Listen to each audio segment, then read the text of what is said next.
파탄 파행, 갈수록 막장인 한국축구협회. 뭐 지금 청문회 한창 진행 중에 있죠.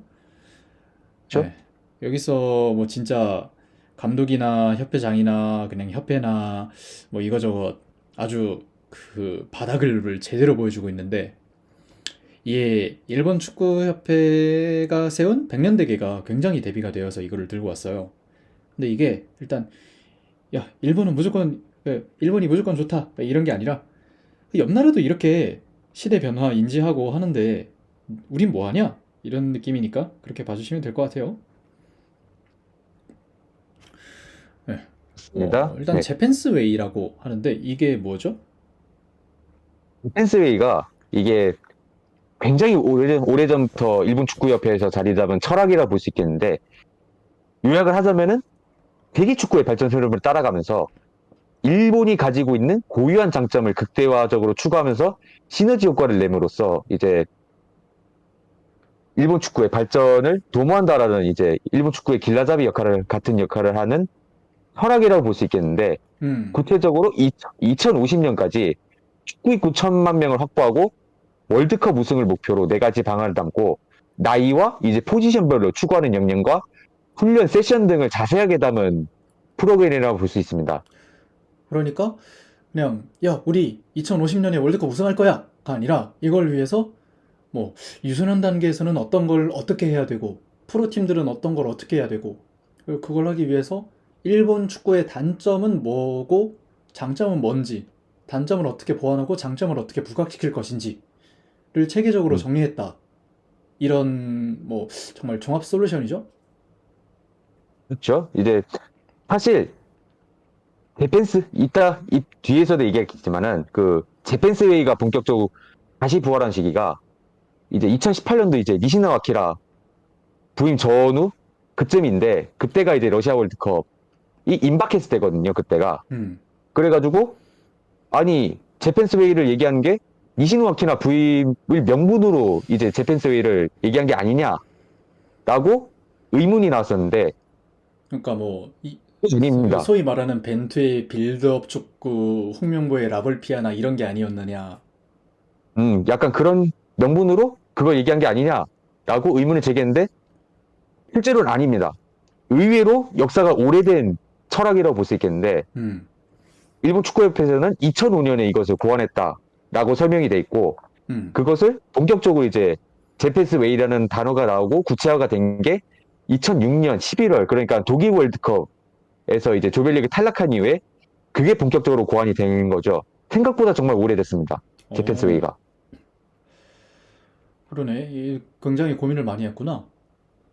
그리고 이걸 고안해낸 인물이 오카다 타케시 사단으로 알려진 감, 오카다 타케시 사단에서 이거를 고안해낸 것으로 이제 알려져 있습니다.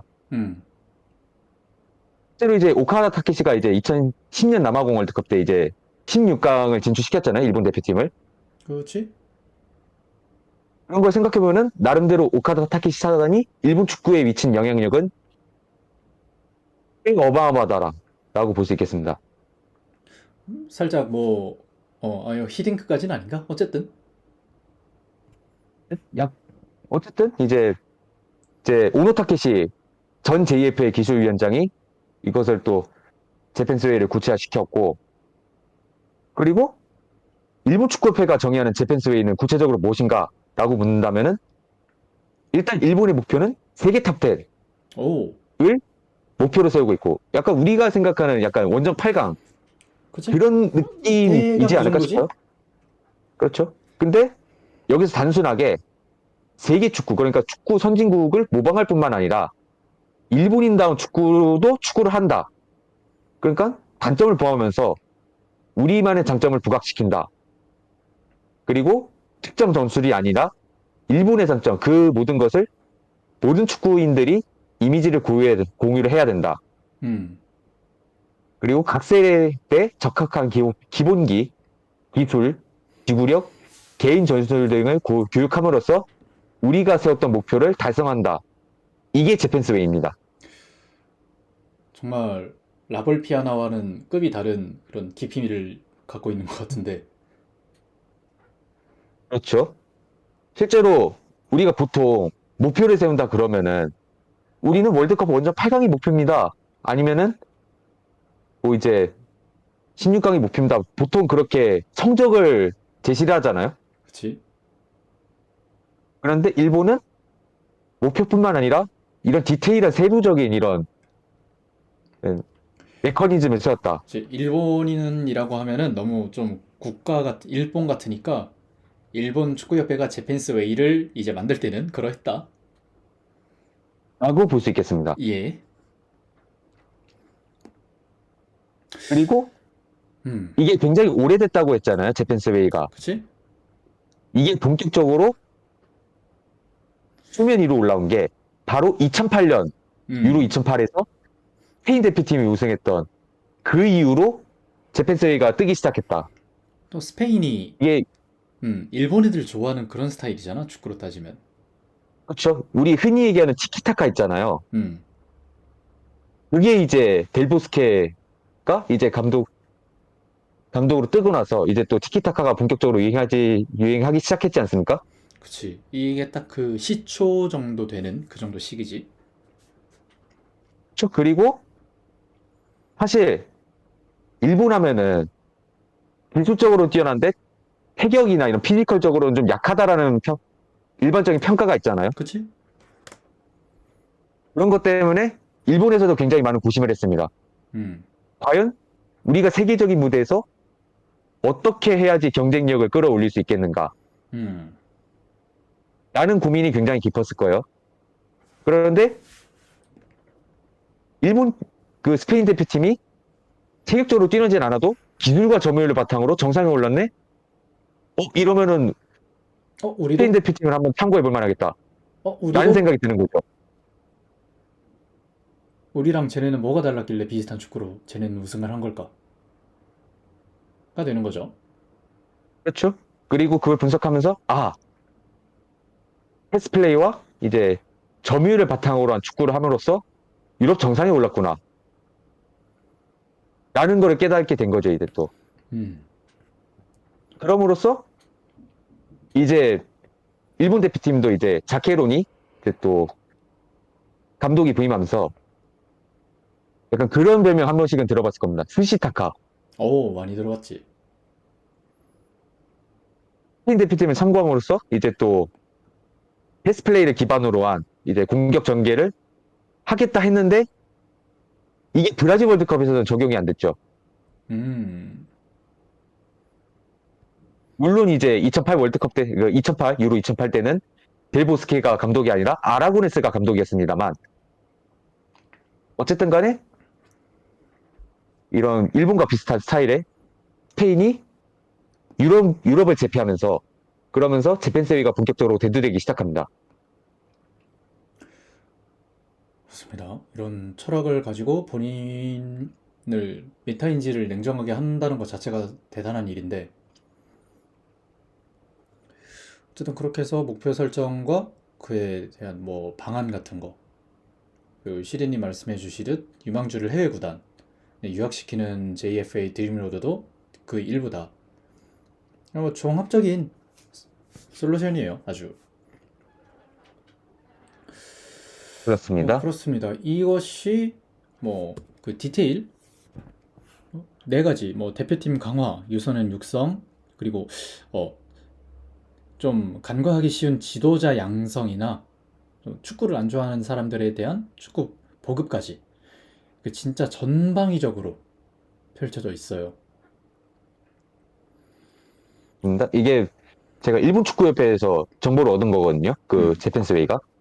실제로 그 목차별로 PDF 파일이 있습니다. 음, 왜 재팬스웨이가 돼 있는가? 그리고 대표팀 강화, 그리고 유소년 육성, 지도자 양성, 축구 보급 이런 세세하게 다 PDF 파일로 그게 일본 축구협회 홈페이지에 공유가 돼 있더라고요. 음, 혹시라도 일본어를 읽을 줄 안다. 그리고 일본어를 읽을 줄 아는데 약간 일본 축구가 나아가는 방향성 이런 거에 좀 관심이 있다 싶으시면은 재팬스웨이 영어로만 쳐도 그게 바로 떠요. 음. 한번 다운받아가지고 보시는 걸 추천드립니다. 아니면 뭐 번역해 돌려도 되고. 그렇죠. 번역기 돌려도 되고. 음.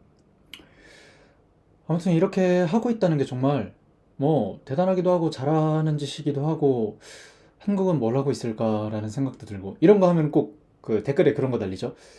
에이, 한국 그 정치인 막 이런 협회 이런 놈들은 다 지 배부르기만 알고 이런 댓글 꼭 달리죠.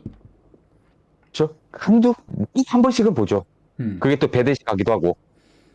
어쨌든 이런 재팬스 웨이를 바탕으로 물론 이제 아시안 게임이나 올림픽에서는 좀 아쉬운 성과가 있습니다만 그래도 월드컵에서는 독일과 스페인을 연달아 꺾고 경쟁력 있는 모습을 보여줌으로써 재팬스 웨이가 그래도 소득은 있다라는 것을 음. 증명하기 시작하고 있습니다, 지금. 뭐 사실 월드컵에서 했던 축구가 제펜스웨이의 그 축구랑 축구에 부합하냐 하면은 나는 그건 좀 아닌 것 같긴 한데. 그래도 어떻게 보면은 그래도 일본의 약점이라고 생각됐던 것들이 이제는 그래도 좀 많이 줄어들고 있다, 격차가. 음, 그리고 올림픽도 사실 이번 파리올림픽도 약간 좀 운이 없어서 그랬지. 그래도 경쟁력 있는 모습을 올림픽에서도 보여주긴 했었다. 파리올림픽 때도. 그래도 초반엔 좋았죠. 근데 초반에는 좋았죠. 야, 이거 이러다가 일본 최고 성적 내는 메달 따는 거 아니야라고 그런 설레발도 있긴 했었는데 물론 이제 토너먼트 들어가면서 안 떨어지긴 했죠.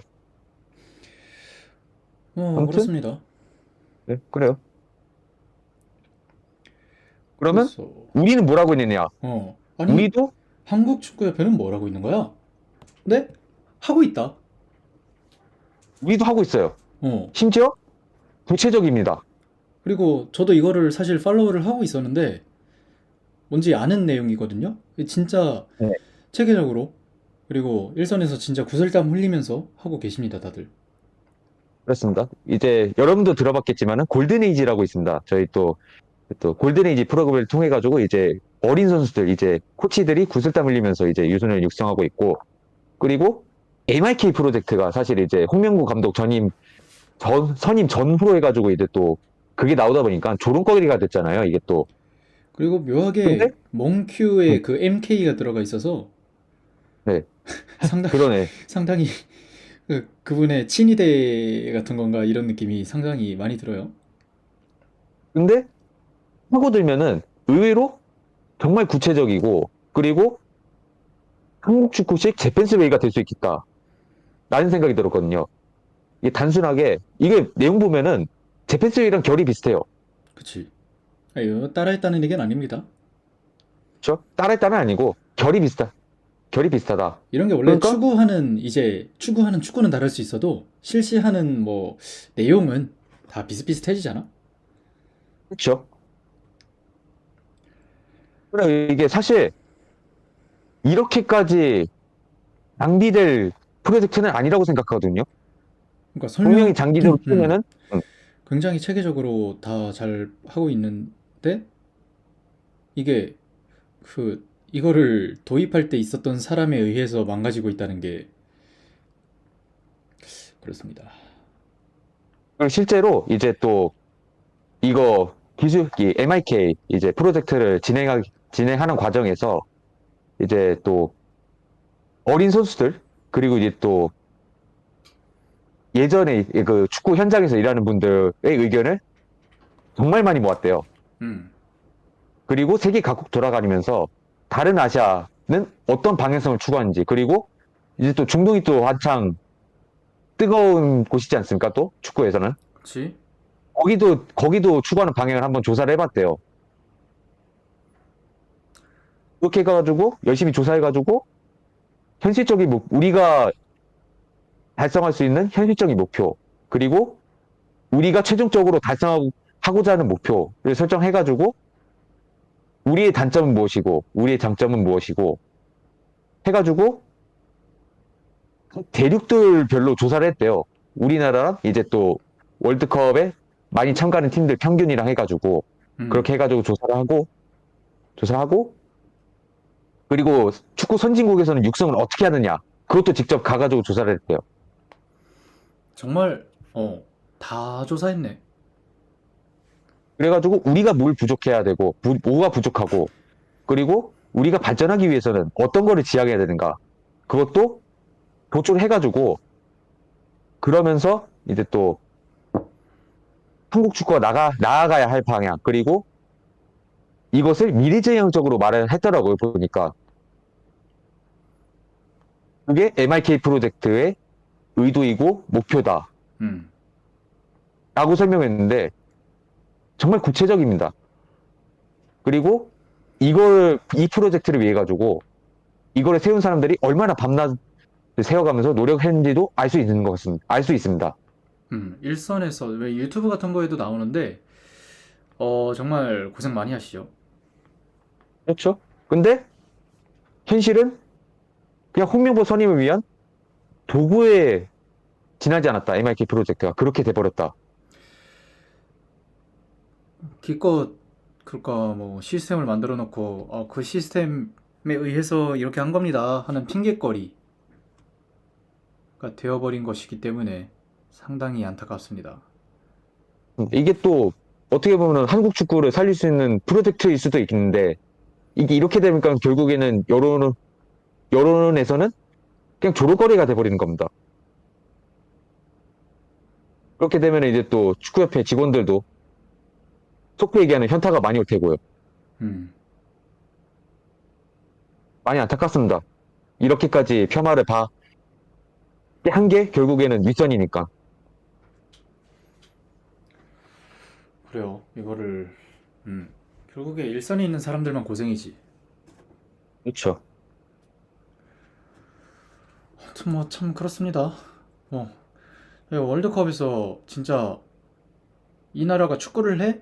라고 모르는 사람도 있었을 정도로 정말 약팀이었던 모로코가 월드컵 4강을 갔고, 또 한국 대표팀이 동남아 국가한테 지고, 그리고 동남아 국가들 뭐 전체적으로 수준이 많이 올라오고, 또 대구 FC 같은 경우에는 감독이 이번 시즌에 바뀌고 한 경기 만에 딸각 축구에서 닭공으로 팀 컬러가 바뀌어 버렸고, 그리고 이정효와 광주 FC 말할 필요도 없죠? 진짜 그렇죠? 그 어느 때보다 아무리 S급의 선수를 들고 있어도, 봤잖아요. 우루과이 상대로 쌈 싸먹던 중원 가지고 아시안컵에서도 빌릴 기어가는 거. 진짜 S급 선수보다 S급 시스템, S급 감독의 역량이 굉장히 중요한 시점인데, 여기서 그 시스템이 기껏 잘 만들어 놓고도 잘 돌아가는데도 그거를 사리사욕을 위해서 망치고, 거기에 문제의식도 못 느끼고 그냥 자기 모해할을 하면서 나는 10점 중에 8점이다. 하지만 나는 평가가 굉장히 짜단 걸 알아줘라. 이러고 있는데 이거를 뭐 이러면은 정말 손흥민, 이강인 데리고 월드컵 못 간다 이런, 이게 진짜가 될 수도 있어. 그렇죠. 솔직히 올해 올림픽 못 나갈 거라고 누가 예상을 했겠습니까 또? 그치, 아무도 못했지. 더군다나 이제 우리를 밟고 올라간 대표팀이 김태훈 감독이 있는 인도네시아 대표팀이네? 동남아한테 이렇게, 아니 뭐 일본이나 그런 좀 강팀한테 졌으면 말도 안 해. 근데 인도네시아한테 졌죠. 음, 사실 동남아 국가들도 굉장히 많은 노력을 하고 있습니다. 이제 또 우리가 아는 한국인 감독만 하더라도 이제 또 인도네시아는 신태용 감독 데려갔었고 그 음, 베트남은 이제 또 박항서 감독이 이제 또 스티키컵 우승하고 그리고 트루시에가 좀 부진해가지고 물러났다가 지금 또 김상진 감독이 지금 베트남 대표팀에 있죠. 그리고 말레이시아도 지금은 울산 감독이지만은 김판공 감독을 선임함으로써 괜찮은 모습을 보여줬었고 음, 신태용 감독은 이제 또 올림픽에 나갈 수도 있겠다라는 기대감이 있을 정도로 월등히 향상이 됐고 인도네시아 대표팀 전력도 그리고 거기는 유럽에서 뛰는 선수들을 인도네시아 계 선수들을 되게 귀환해가지고 데려온대요 대표팀에다가 그 정도로 지금 전력 상승에 굉장한 노력을 하고 있는 인도네시아 대표팀이고 또 동남아 대표팀인데 이러면은 우리도 무조건 본선에 진출한다. 뭐 몇 회 연속 그 월드컵 본선 진출 이게 정말 물거품이 될 수도 있는 상황입니다. 심각한 상황에서는. 음. 당장 당연하게만 여겨졌던 올림픽 진출도 이번에 물거품이 됐는데 그거라고 안 될 법은 없습니다. 그치. 정말, 네. 예, 뭐, 좋은 미래가 그려지지 않는 상황입니다. 그리고 사실 우리가 4강 이미지가 있어서 그렇지 우리가 16강에 진출한 게 진짜 얼마 안 돼요. 16강 이상 진출한 게. 아, 우리가 16강 진출하면 진짜 잘하는 건데, 사람들이 조별리그에서 2승 못하면은 그냥 망한 줄 알아요. 이게 하다못해 이탈리아도 월드컵 본선에도 나오지도 못하고 갑자기, 그리고 갑자기. 갑자기 그래요. 약간 빌드업 쌓는 꼬우면 거지. 나갔어야지. 꼬면 나와야지. 그치. 북마켓한테 진 거는 좀 선 넘긴 했어요. 아무튼, 그리고 하다못해 음, 강호들도 진짜 조별리그에서 탈락하는 게 그게 월드컵인데 그치. 근데 우리는 진짜 16강 이상 진출한 게 2002년, 2010년, 2022년 이렇게 세 번이 끝이에요, 저희가. 그리고 그마저도 월드컵 16강 이상 진출시킨 벤투도 결국에는 그냥 재계약 안 하다가 지금 돌고 돌아가도 지금 벤투가 남겨놓은 유산들이 지금 거의 싹 다 없어졌잖아요, 지금. 그치. 우리 그 생각해보세요. 그 카타르 월드컵 1차전 그 우루과이전 때 완전히 그냥 비볐죠. 완전히 우리가 그냥 꿀리지가 않았잖아요. 거의 비볐잖아요, 저희가. 그치. 결정적인 착수도 여러 있었고. 야, 우리 대표팀이 이런 플레이를 할 수 있다고? 이런 패스 플레이를 할 수 있다고? 이런 공격 전개를 할 수 있다고? 이게 불과 2년 전이었잖아요, 우리가. 근데 근데, 지금은 그냥 팔리찬에서 불타버렸다. 빌빌대고. 이게 현실이에요, 지금. 우리 한국 축구 현실이에요, 이게. 그치. 일선에 있는 사람들은, 선수들과 스태프들은 이 능력이 있는데, 대가리가 능력이 없어.